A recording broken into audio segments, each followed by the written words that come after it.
mawawalan ng pag-asa.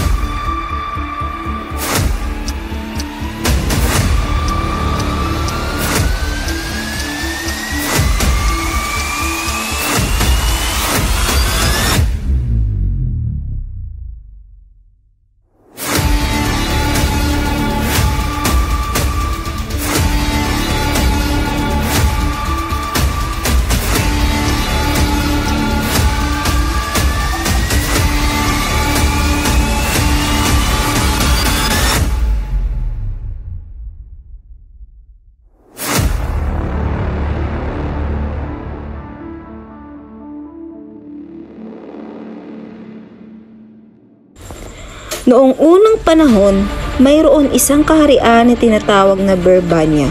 Ang namumuno doon ay isang hari na hinahangaan ng lahat. Dahil sa kanyang kahusayan, maganda ang naging pamamalakad sa Berbania. Ngunit, isang araw, nagkasakit ito.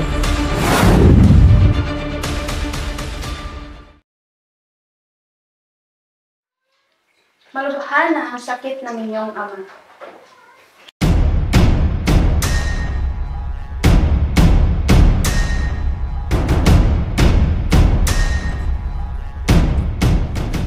Narito na po ang manggagamot.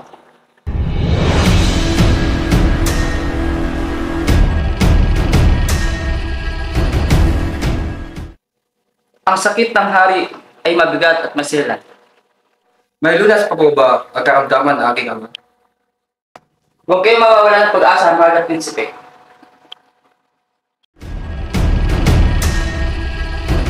May mabisang gamot na magpapagaling sa hari. Kailangan niya mapakinggan ang awit ng ibong Adarna. Saan namin makikita ang ibong ito? Naninirahan ito sa bundok Tabor. Makikita niyo ito sa isang punong tinatawag na Piedras Platas na Makinang. Mga anak ko, nanghiya na ako. Maaari niyo bang huliin ang ibong para sa akin?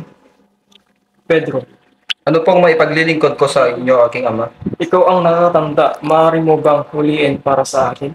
Isa itong kakalan, aking ama. At iyon ang nangyari. Naglakbay si Don Pedro papuntang bundok Tabor at nang marating niya itong bundok,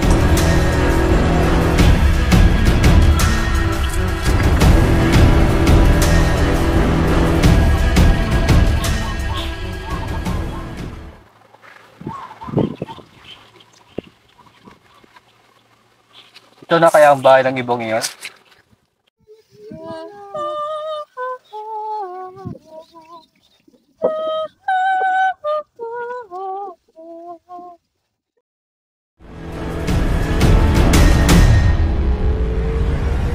sa kapagudan at sa awit ng ibong Adarna, nakatulog si Don Pedro. Ang ibon ay huminto sa pag-awit, ngunit may ugaling magbawas pagkatapos ng kanyang magandang tinig. Sa kasamaang palad, si Don Pedro mahimbing natapakan at naging bato buhay sa ilalim ng Piedras Platas. Sa hindi pagbalik ni Don Pedro, nagkagulo ang buong Berbania at ang ipinadala naman ay si Don Diego.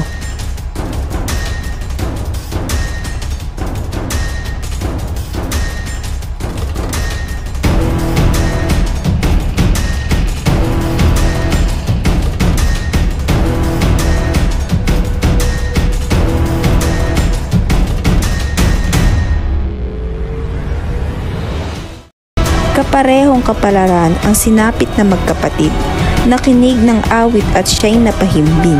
At sa pagkakahimbing, natapakan ito at siyang kaawang-awang naging batong buhay din. Dahil sa hindi pagkabalik ng dalawang magkapatid, lumala lalo ang karamdaman ng hari. Ama, nais ko kayong umaling. Maaari niyo po ba akong payagang pumunta sa Tibor upang huliin ang ibon at hanapin ang mga kapatid ko?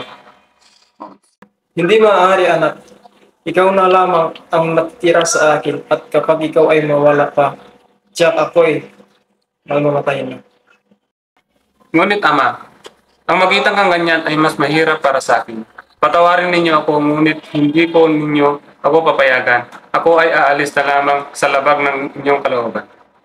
Sige anak, magtagumpay ka, awa.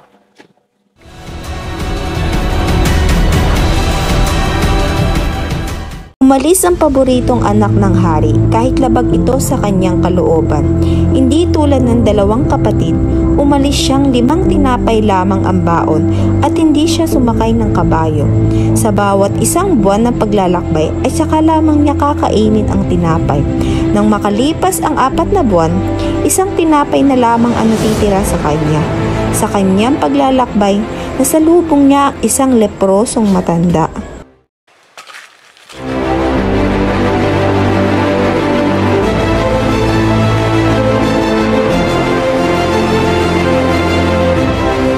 Ginoo, maawa ka. Ako humihingi kahit konting pagkain. Maraming salamat, Ginoo, sa inyong kabaitan. Ano po ba ang inyong pakay at baka maaari ko kayong matulungan? Ang aking ama ay may sakit, at ang tanging lunas ay ang awit ng ibong Adarna. Nauna na ang aking 2 kuya, ngunit 3 taon na noong sila ay lumisan. Ginoo, mahirap ang inyong binabalak, ngunit maaari ko kayong matulungan. Pagdating sa bundok ay may makikitang puno. Huwag doon tumigil.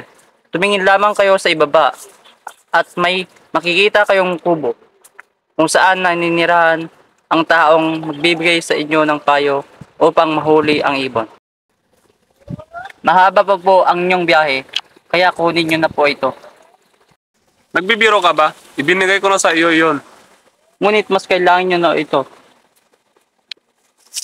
Ginoo! Marating ni Don Juan ang bundok Tabor. Nakita niya ang sinasabi ng leprosong matanda sa kanya. Nakita niya ang isang kubo at nagtungo doon.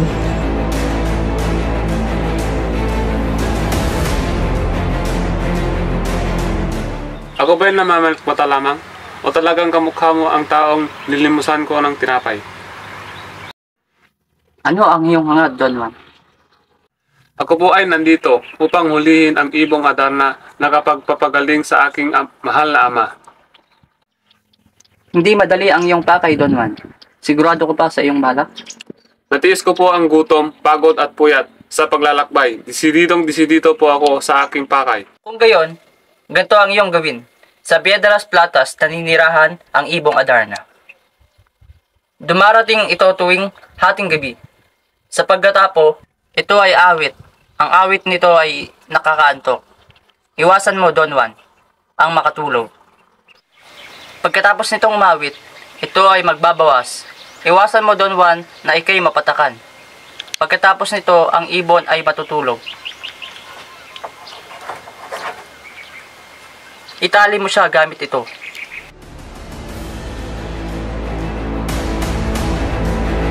Nang marinig itong lahat, umalis na si Don Juan upang hulihin ang Darna.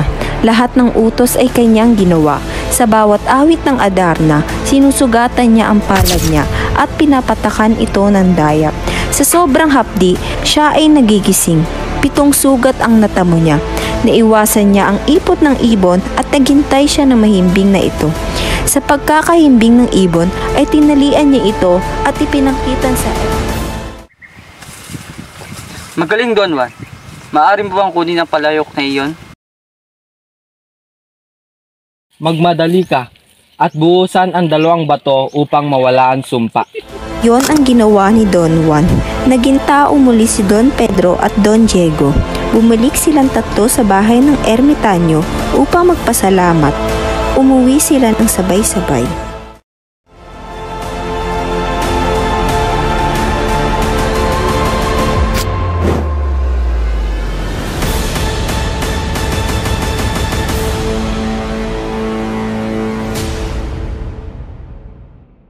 Naging maganda na naman ang lakad ng ating bunso. Tiyak na sa kanya na naman ang parangal at basbas ng ating ama. Uusay si Don Juan, kuya. Wala tayong magagawa doon. Kabiguan ang nasa atin at katuluyan naman ay sa kanya. Bakit hindi na lang natin siya patayin? Tiyak na sa atin ang parangal at basbas ng ama. Ayos ka lang ba, kuya? Sarili mong kapatid ay papatayin mo. Kung masama ang pumatay, Pagtulungan. Bahala ka, kuya. Ngunit hindi ako kasama dyan.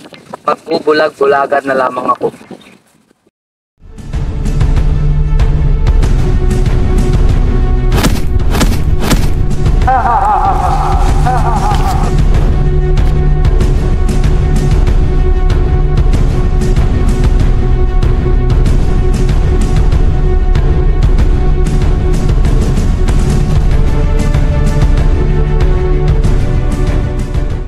Salamat po. Walang anuman, Don Juan. Ngayon, umalis ka na, tsak na hinanap na ng iyong ama. Daling-daling bumalik si Don Juan sa Berbanya. Ang mga paa niya ay tila lumilipad. Anong saya ang nararamdaman ng buong kaharian sa pagdating niya. Nagmano sa ama at ina at niyakap ang dalawang magkapatid. Noong dumating si Don Diego at Don Pedro, inilagay nila ang ibon sa tabi ng kanilang ama. Kahit anong gawin nila ay ayaw nitong umawit.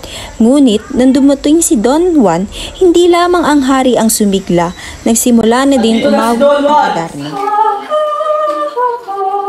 Mahal kong anak, nagbalik ka.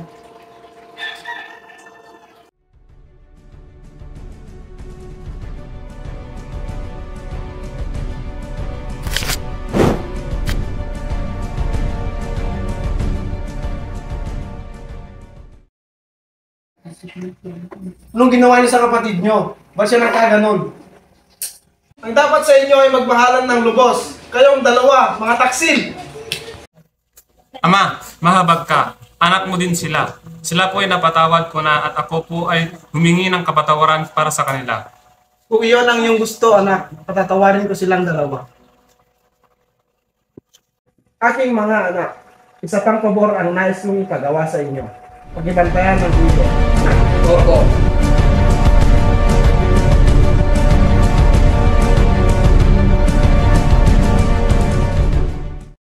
Don Diego, gisingin natin si Don Juan. Baka siya naman ang magbantay dito. Sige kuya, inaantok na rin ako.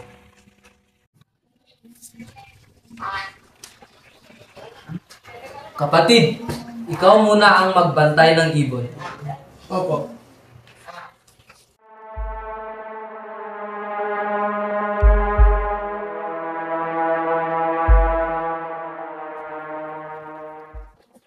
Tignan mo to.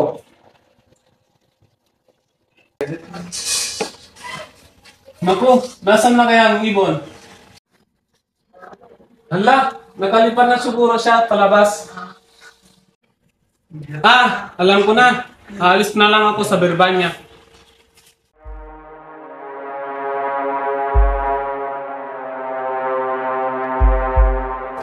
Don Pedro, Don Diego, Don Juan, nasaan ang ibon? Bakit? Bakit parang galit na galit ka? Ang ibon ay nawawala. Hindi po namin alam. Si Don Juan po ang nagbantay kagabi. Nasaan si Don Juan? Di po namin alam, Ama. Wala siya dito sa lugar ng kaharian.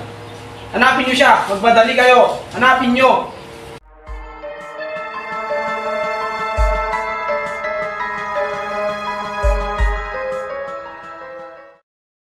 Hanap ng dalawang prinsipe si Don Juan, ngunit hindi nila ito nakita.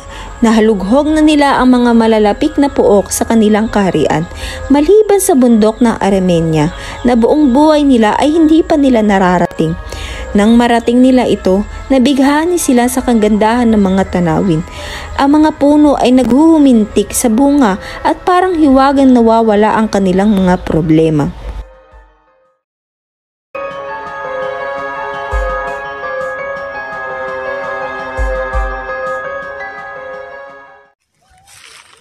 Diego, si Don Juan. Saan? Magandang lugar yun ni Don Juan. Diego, doon na lang tayo manirahan kasama niya. Magandang ideya yan kuya. Sige.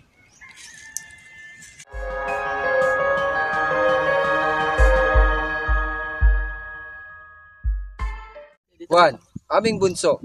Nagagalak kaming makita kang muli. Maganda ang puok na ito. Dito na lang tayo manirahan lahat. Magandang ideya yan, kuya. Kung sa bagay, mabubuhay tayo dito ng kaaya-aya. Tara, libutin natin ang kabundukan.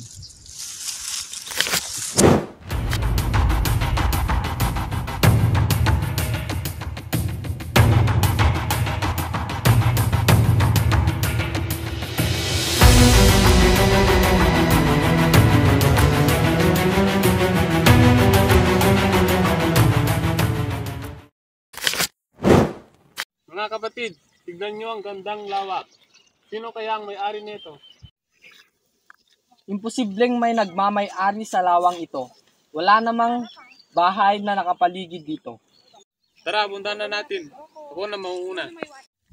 Teka kapatid, ako ang mas nakakatanda. Ako ang mauunang bumaba. Teka, teka. Ako ang panganay. Ako dapat ay siyang mauna. Sige, Kuya.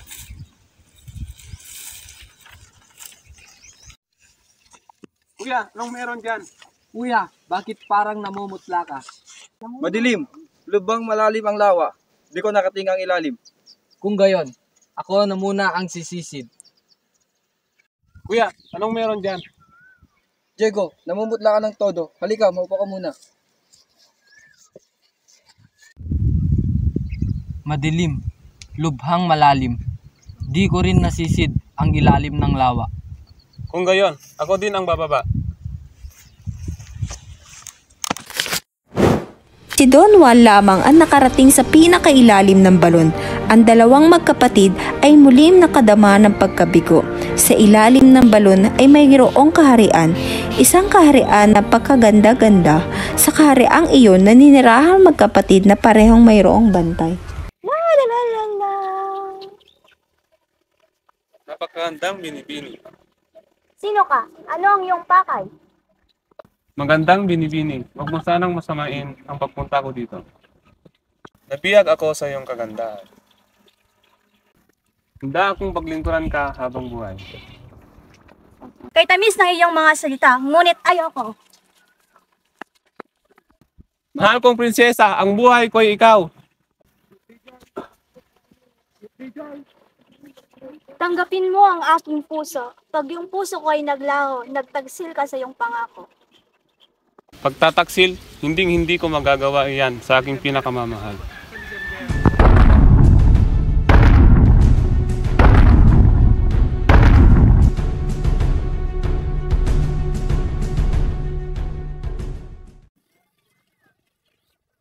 Juana, nasaan ang tanghalian ko? Sino ka? Aba, Juana, mukhang masarap ang inihain mo ngayon ah. Aking prinsesa, magtago ka.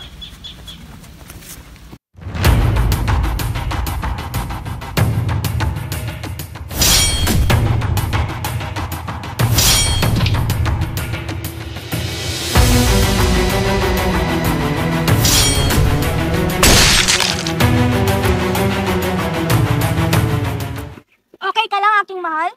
Tara na, aking prinsesa, tayo nang magpakasal. Sandali, hindi pa tayo pwedeng umalis. Ang kapatid ko, hindi ko siya pwedeng iwan. Nasaan? At susundin ko. Hindi ganon-ganon na lang, mahal ko. Katulad ko, ang kapatid ko ay mayroong bantay. At mahirap itong mapatay. Ako'y hayaan mong pumunta sa iyong kapatid para aking iligtas.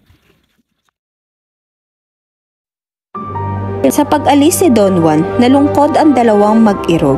Pagdating ni Don Juan sa palasyong kinalalagyan ni Prinsesa Leonora, nabihag ito ng kanyang kagandahan. Tila ba nakalimutan na ang sintang minamahal.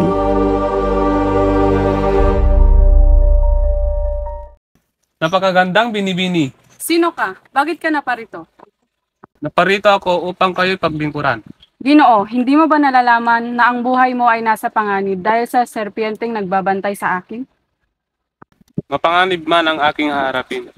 Kung ito nga talaga ang aking kapalaran, wala na akong ibang magagawa kundi tanggapin ito ng walang luha.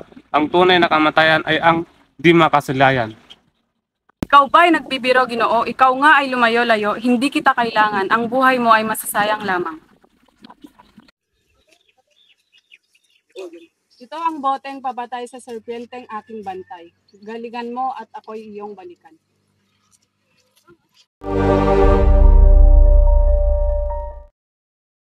Inalaban ni Don Juan ang ahas na bantay ng prinsesa. Ito ay napatay niya. Salamat sa tulong ng boteng binigay ng prinsesa. Nang mapatay ay bumalik sa dalawang prinsesa at umakyat sila sa balon. Pagdating nila sa itaas, anong inggit ang nadama ng dalawang niyang kapatid?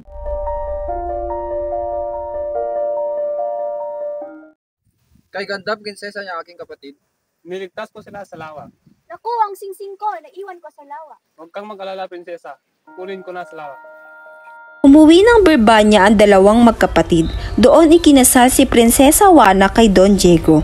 Ayaw naman magpakasal ng kapatid niyang si Leona kay Don Pedro dahil ang mahal niyang talaga ay si Don Juan. Sa kabilang banda, si Don Juan ay nahulog sa balon ay lubhang nakaratay. Pinagaling na mahiwagang lobo na alaga ng prinsesang si Leonora.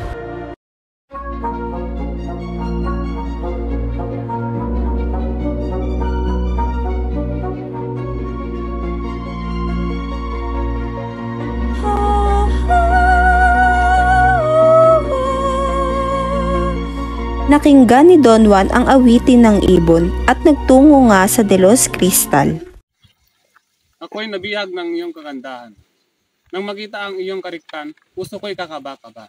Ako'y anak ng Birmaniang kaharian upang ay sadyang pondahan.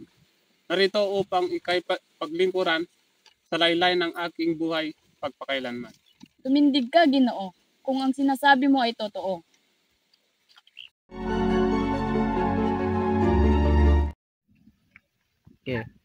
Sa ating pagsusuyuan, ang maglihim ay kataksilan. Ako ay isang prinsesa sa kaharian ng De Los Reyes. Tumingin ka sa paligid. Lahat ng makikita mong bato dyan ay buhay na tao noon. Iyan ang inilapat na parusa ng aking ama sa mga prinsipeng hindi nagtagumpay sa kanyang mga pagsubok. Ngunit, aking mahal, hindi ko hayaang matulad ka sa kanila. Tayo'y pumanhik sa palasyo at tinitiyak kong hindi ka magiging bato.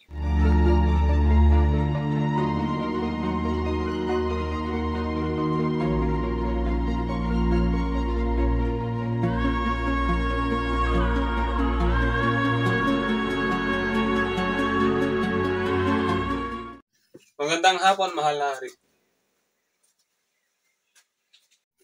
Magandang hapon din sa iyo. Ano ang nais ng mahal na Ginoo?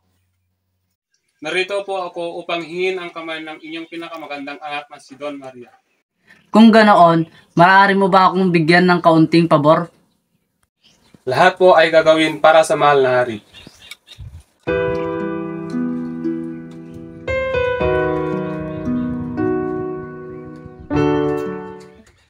Narito ang buto ng trigo. Itanim mo ito ngayong gabi at sa gabing ito mo rin siya nga anihin at gawing tinapay upang bukas ay may maihahanda sa aking pag-almusal. Masusunod po, mahal na hari. Aking mahal na prinsesa, mukhang imposible ang pinagagawa ng iyong ama sa akin. Huwag mag-alala, hindi kita hayaang maging bato. O siya, magpahinga ka na rin at gagawa ko ng paraan. Sa talentong Magica Blanca ng prinsesa, nagawa nito ang pinapagawa ng hari. Kinabukasan ay mayroon na itong tinapay sa hapag. Hindi makapaniwala ang hari, kaya ito'y nag-utos muli. Lahat ng utos ng hari ay napagtagumpayan ni Don Juan at walang nagawa ang hari kung hindi ibigay ang kamay ng kanyang mahal na anak. Ngunit paalis pa lamang ang dalawang, nagbago ang isip ng hari at hinabol sila. Tumakas ang dalawa at nagpunta sa kagubatan. Aking iniibig, huwag magamba. Ikaw ay bumalik na sa inyong kaharian. Lapitan ko muna ang aking mahal na ama upang hindi ito mag-alala ng tunay. Ngunit ipangako mo sa akin, Don Juan, na hindi ka lalapit sa kung sinong kababahian man. Pangako, aking mahal.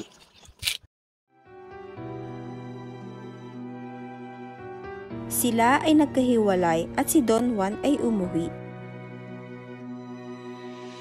Natuwa ang buong kaharian sa kanyang pagdating, lalo na si Leonora na nag-aantay sa kanya na 7 taon.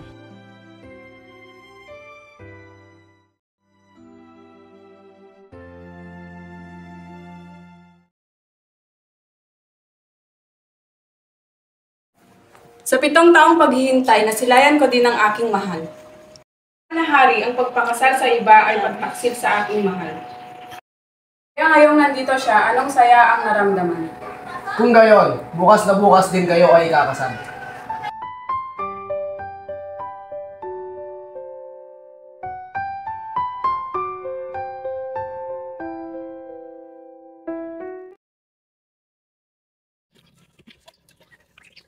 Sandali lamang, meron akong ihandog sa ikakasal.